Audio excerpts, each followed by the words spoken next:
In this video, I'm going to talk about the distributive property.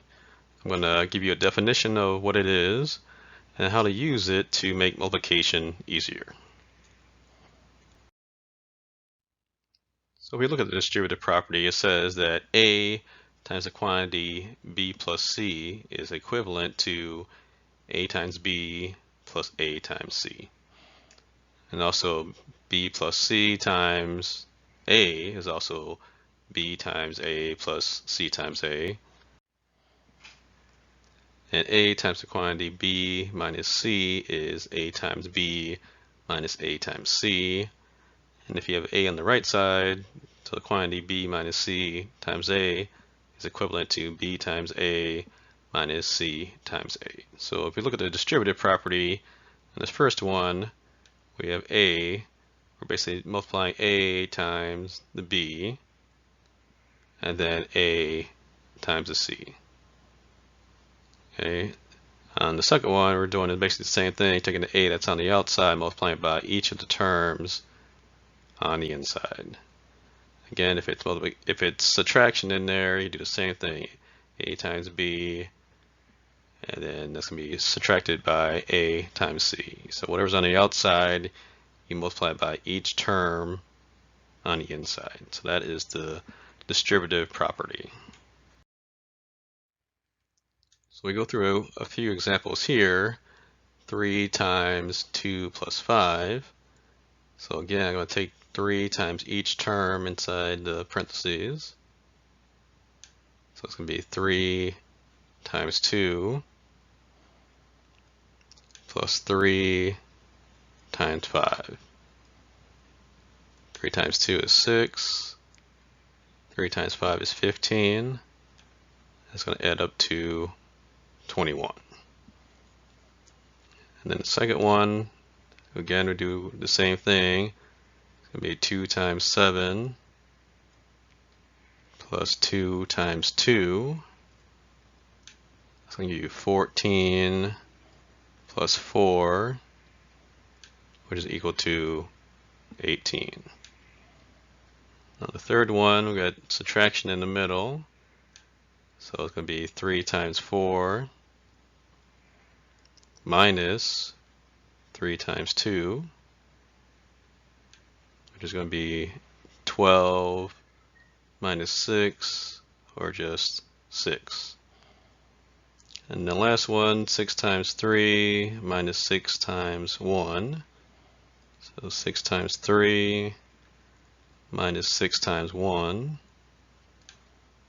That's going to give you 18 minus 6, or 12. Now when you get into algebra, you might have a variable term inside the parentheses, but you still do the same thing. So you take the 3 times the x and the 3 times the 5. So 3 times x is just 3x. And then 3 times 5, which is going to give you 3x plus 15. On the second one, you do the same thing. Take the 2, multiply by each term inside the parentheses. 2 times x is just 2x. And then 2 times 2. That's going to give you 2x plus 4. On the third one, we have a number and a variable together. But again, you still do the same thing, multiply the 3 by each term inside the parentheses. So 3 times 4 is 12. So it's going to be 12x and minus 3 times 2. So that's going to give you 12x minus 6. And the last one, 6 times 3x minus 6 times 1. So 6 times 3x minus 6 times 1. It's going to give you 18x minus 6. And if you look here, the x terms can't add with the constant terms, so 2x plus 4 needs to stay 4, because you can't add those together. Those are not like terms. So all these, 3x plus 15, 2x plus 4, 12x minus 6, 18x minus 6, have to stay in that form, because you cannot combine them.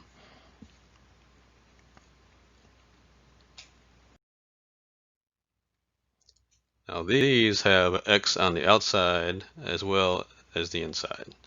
So again, you still need to distribute 3x times x plus 3x times 5. So 3x times x plus 3x times 5. Now when you multiply two x's together, you need to add the exponents. So currently we have a 1 and a 1, so you need a 2 as an exponent. So you get two x's.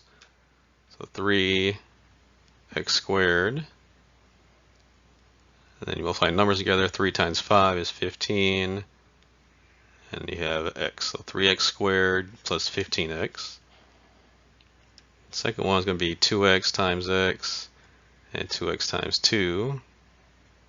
So 2x times x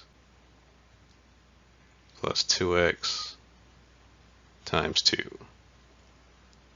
That's going to give you 2x squared. 2x times x is 2x squared. And then 2x times 2 gives you 4x.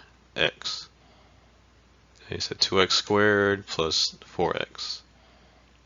The third one, again, we distribute the 3x to each of the terms inside the parentheses. And it's going to be 3x times 4x minus 3x times 2.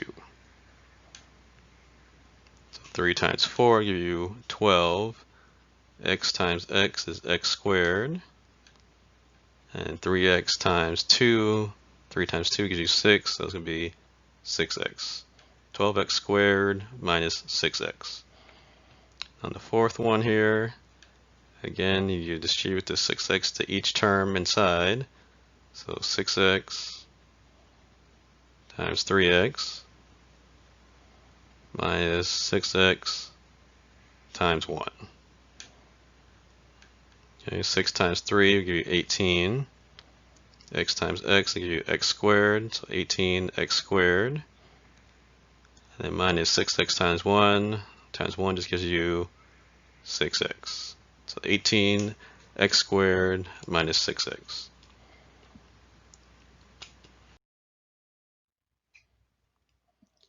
You can use a distributive property to make multiplication easier. If I asked you what's 7 times 23, you might not be able to figure that out right away in your head. But if you use a distributive property, you make it easier. Okay, so if I break up the 23 into easier numbers, it's going to be 20 and 3. 20 plus 3 gives you 23. Then from there, if I distribute the 7, it'll give me 7 times 20 plus 7 times 3. 7 times 20, that's easier to multiply. 7 times 2 is 14. Add the 0 at the end, so 140. 7 times 3 is 21. And you add those together to give you 161. So using the distributive property, you can break up bigger numbers into two easier numbers, 20 and 3 in this case. And multiply the 7 times the 20 and the 7 times the 3. I can easily multiply these together. You can easily do this in your head.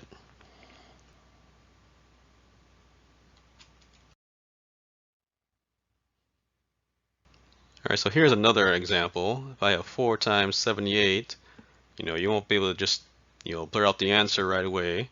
So if you break this up into smaller chunks, you make it 4 times 70 plus 8. 70 plus 8 is 78, right? 4 times 70 plus 4 times 8. 4 times 70, 4 times 7 is 28. Add the 0 at the end to give you 280. And 4 times 8 is 32. 280 plus 32. You add the 20 to give you 300. And 12 more to give you 312. So that's how you can break it up and easily solve this multiplication problem in your head. So hopefully this video helped you understand what the distributive property is and how you can use it to multiply numbers together in your head.